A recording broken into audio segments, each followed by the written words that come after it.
Well, I want to welcome you this morning to Emmanuel Cathedral here in Shelby, North Carolina. I'm Dr. Sam Parsons, and before I get into the Word, I want to say a couple of things. First of all, I want to thank all of you who have been viewing us on Facebook. I do also want to remind you that all of our lessons and all of our sermons are uploaded onto YouTube. And so if you would like to view it on that platform, they're there. They're probably a little easier to get to on YouTube than they are on Facebook. So if you've missed something or you want to go back and look at archives, all of them are there on on YouTube. Like I say, after a while, they get harder to find on Facebook, but they all are on YouTube. So we would invite you to take a look at our YouTube videos.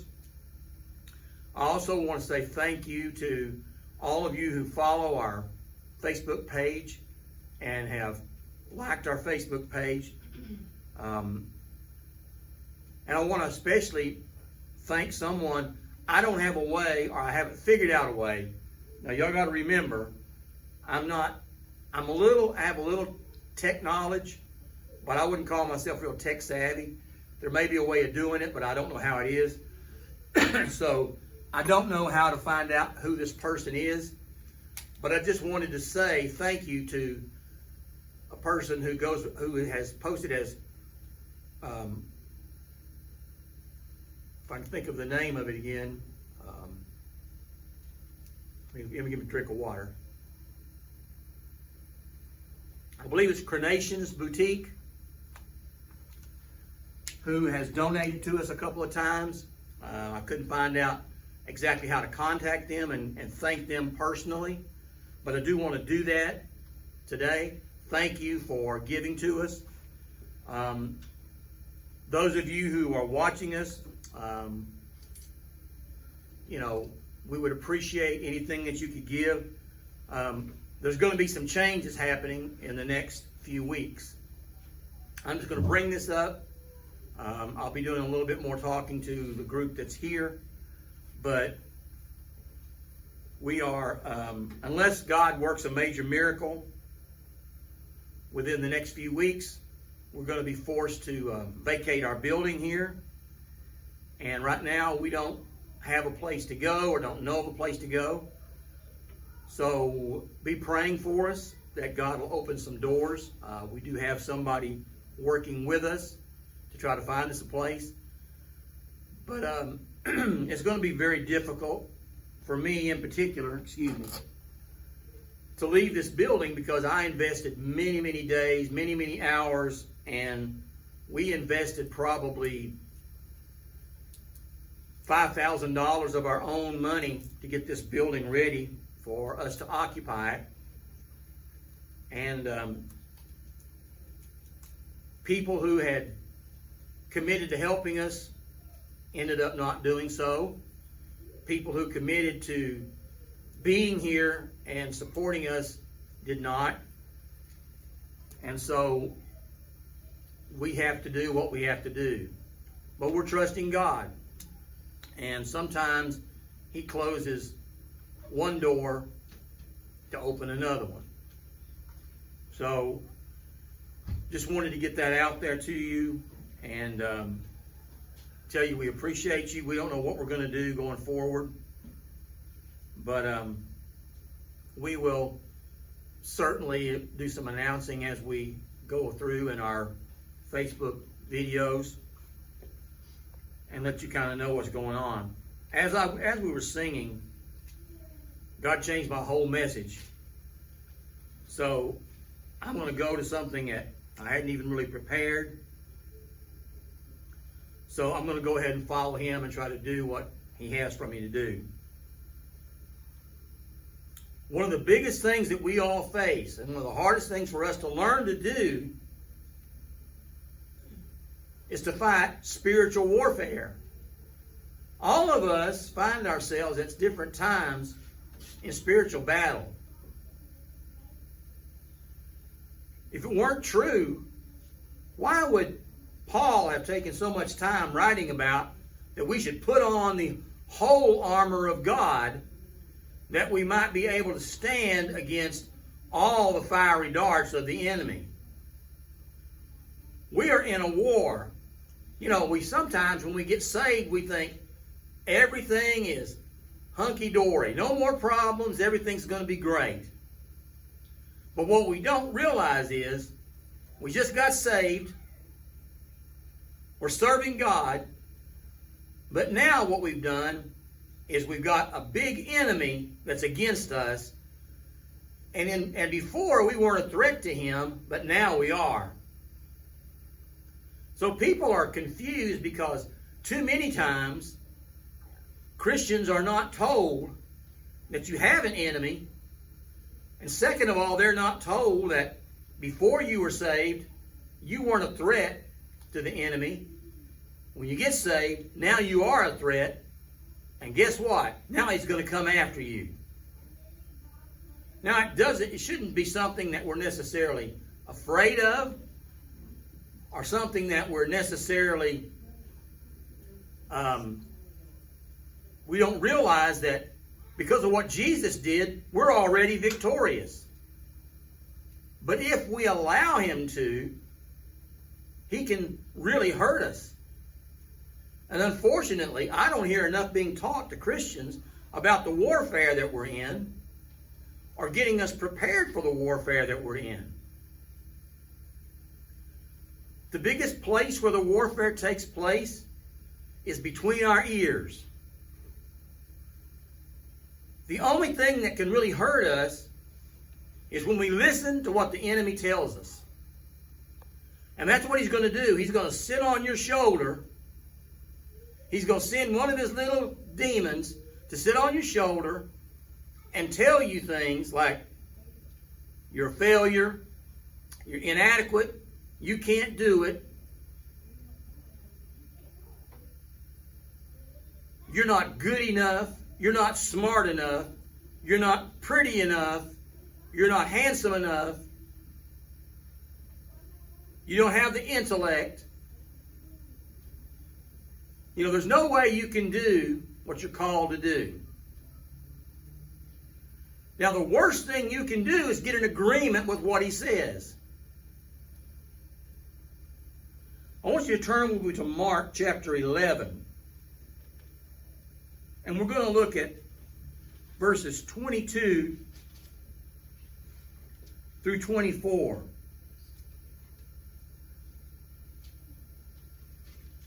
What's happened before, right before this, is Jesus and his disciples were coming into Jerusalem. And that morning, the prior morning, they were coming in and they saw a fig tree. And it didn't have any figs on it. And Jesus was hungry, so he went there to see if it had any figs. Didn't have any figs.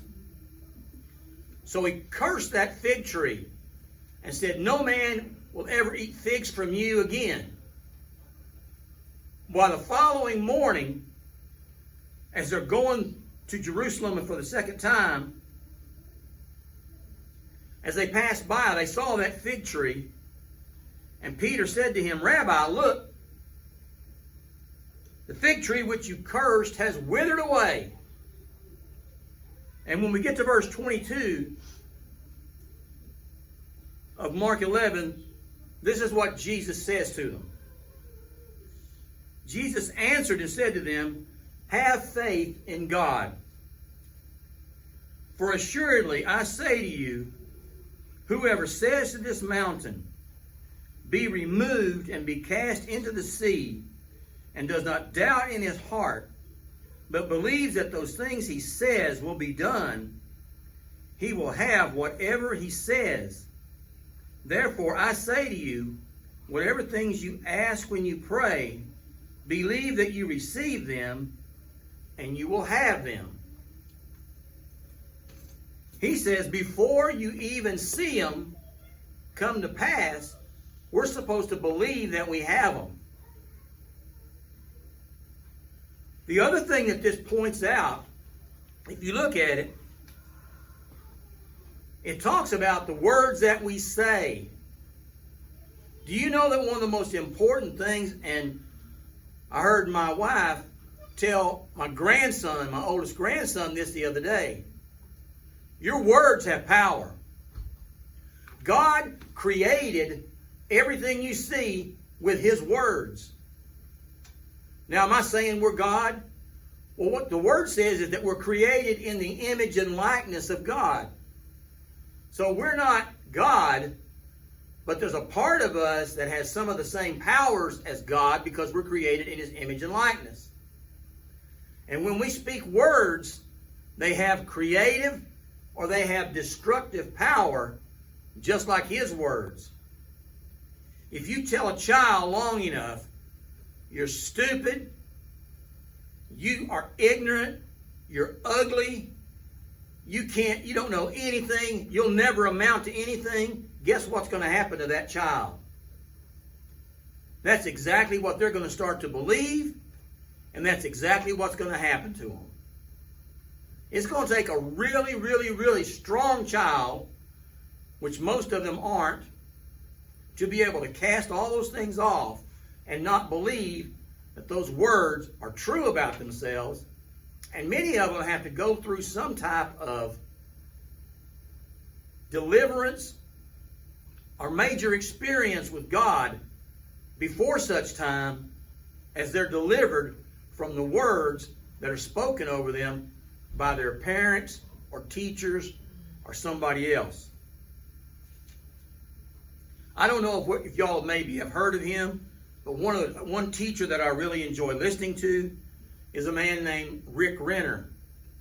He's probably the most intelligent man, especially in the Greek language, that I've ever heard teach. And so much of the New Testament was written in Greek. And he's a very unusual looking man. But he was different. He was not like most young men growing up. And he'll tell you, I hated sports. Didn't like sports. My dad always wanted me to be in sports. Said I tried it. Hated it. Hated football. Hated baseball. Hated basketball. Hated all the sports. But he said, I loved reading. I loved opera. He said, I loved history. I loved the arts. And I was made fun of because I was always told that I was weird. And then he said, I get in school and I get up into a certain grade level and I find out that I have a teacher who also taught my dad. And apparently, she and my dad had some big problems. And she found out that I was his son. And she told me, from that point forward, she would not call me by my name. She called me stupid. She called me Stupid Renner the whole rest of my time that I was in her class. Stupid. What's the answer to this question? That's wrong. You're stupid. And she did that because she didn't like my father. And he said, after a while, when you're told that you're stupid so long, you begin to believe I must be stupid because this is a authority figure telling me that I'm stupid, so I must be stupid. I must be weird because I'm not like a lot of the other people. I'm not like a lot of the other boys. I don't like the same things that they do. So he said, I had to deal with that growing up. He said, I was like some of these other children. I got to the point where I wanted to take my own life. So you see, our words have power. And the enemy will sit there and take those things and continue to whisper in your ear, you're weird, you don't belong, You're stupid. If you weren't stupid, why would that teacher keep telling you all the time that you are? If you weren't weird, why would all these other people be so different than you? Why would this all be happening if it wasn't true?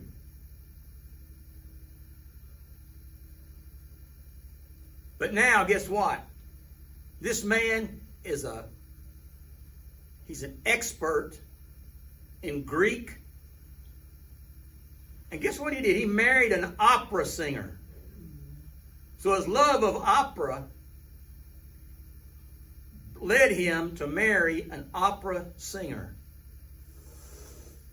He lives and operates a ministry out of Russia, of all places. And one of his favorite composers was born in Russia. So all these things that he thought made him weird or strange or different, all had an impact on his life in a positive way. And he has a great ministry there in Russia. He ended up marrying an opera singer. Yet all those things the devil tried to use to destroy him. So you have to be careful with the words that we speak, because they can be positive or they can be negative. Now, the other thing I want to point out is this. When you come under attack from the enemy, you have to learn to talk to him and tell him, no, stop it, and get away from me.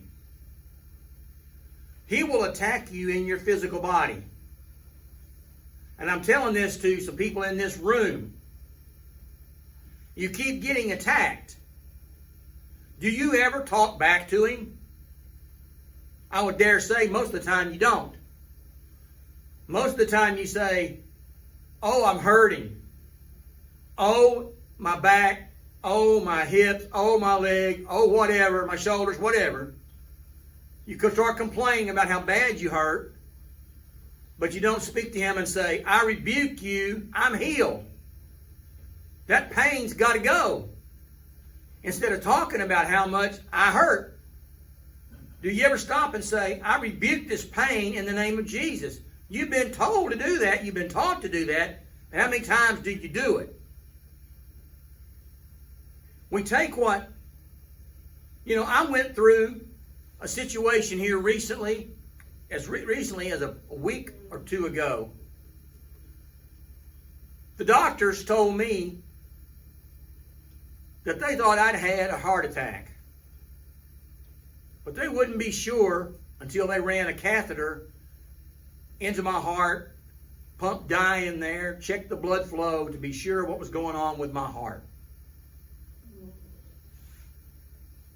They thought I may have to have a stent or something put in.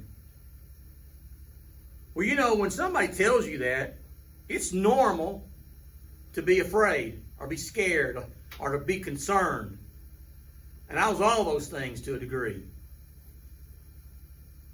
But the only thing that kept happening was I kept saying, Lord, you've made some promises to me that haven't happened. And I cannot accept the fact that there's anything wrong. I know there's issues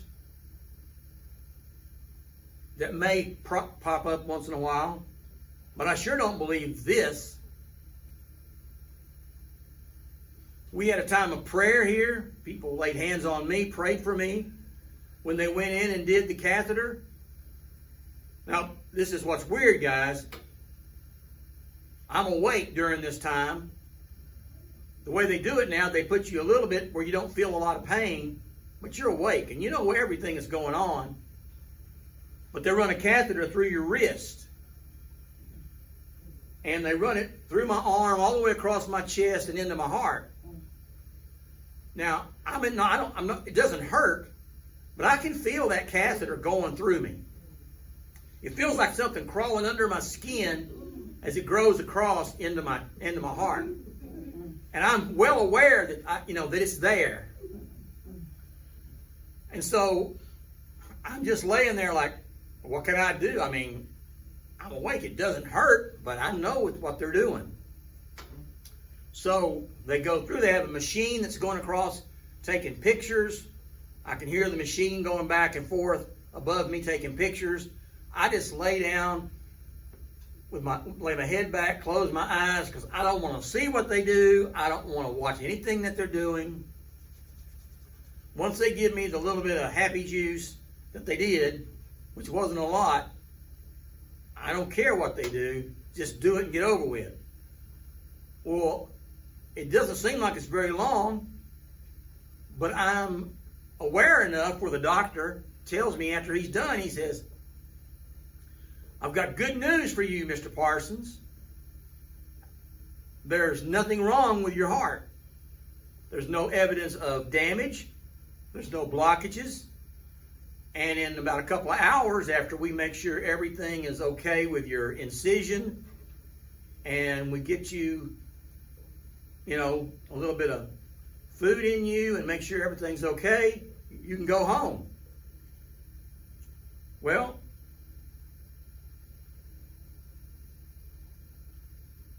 it was funny that the night before was the first time I really had peace about the whole thing.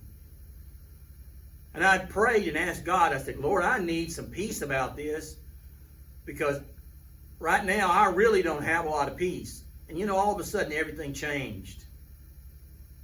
I had peace for the first time, and I wasn't worried at all when I went in there about what the outcome was going to be.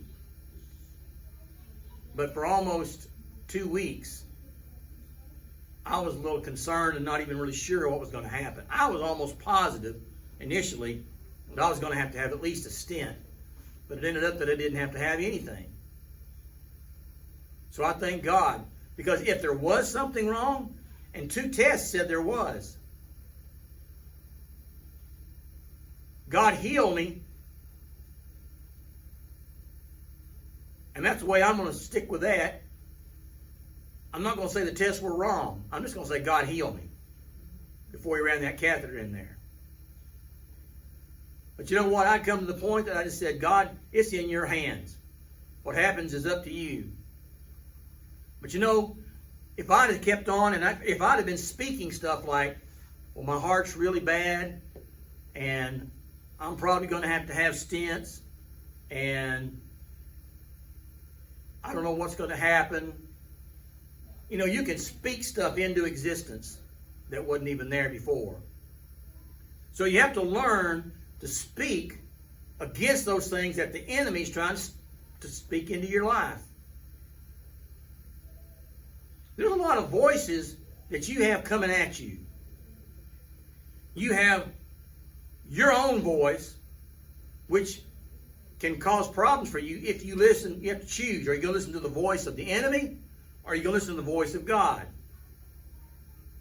The voice of God says, Jesus died for our healing. Jesus died to make sure that we don't have to be sick all the time, that we can live a life of abundance, and that means in every way. Now, another thing you need to be careful of, let's turn over to Mark chapter 8.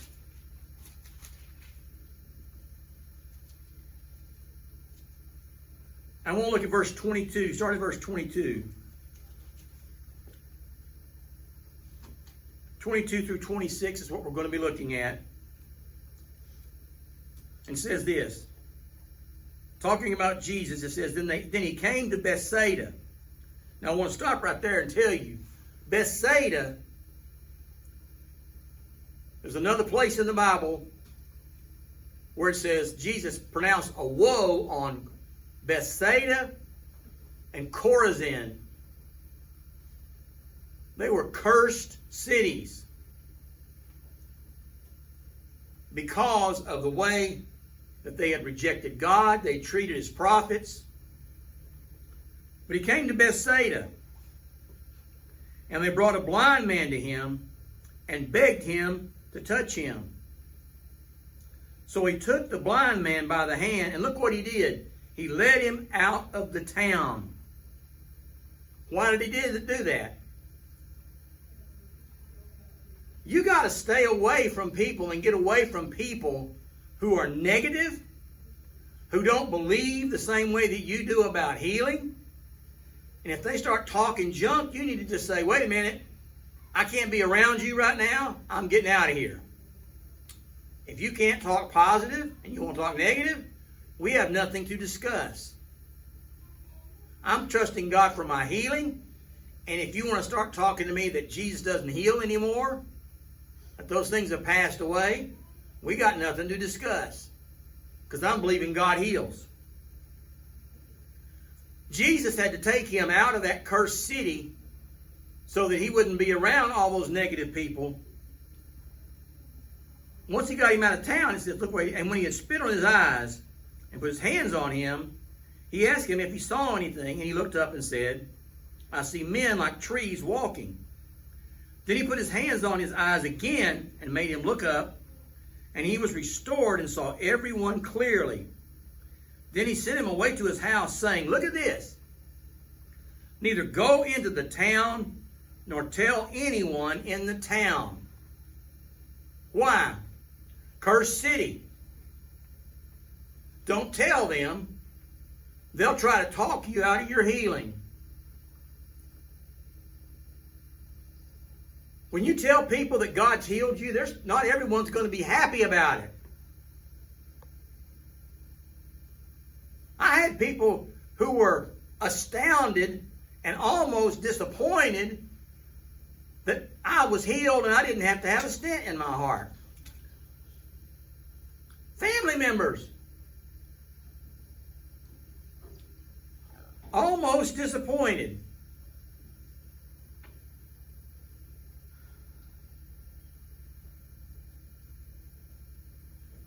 Because some of them had similar things happen to them and they had to have stents. So you see, what you have to do is be careful sometimes of people that you talk to, because not everybody's going to be happy with what God does for you. You don't always want to tell everybody about the things that God's done for you.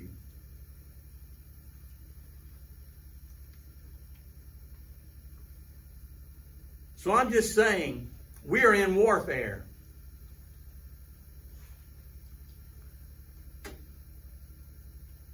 When you're attacked by the enemy, the first thing you need to do is get in faith and say, I am the healed of the Lord. If he's attacking you physically, put up your shield of faith and say, I am not going to let this ruin my testimony. I am not going to let you keep me in pain. I'm not going to let you keep me down. You're not going to get victory out of this. I'm not saying that you shouldn't go to the doctor and let the doctors do their thing. I'm not like some of these people who say, well, if you go to the doctor, you have a lack of faith. I don't believe that.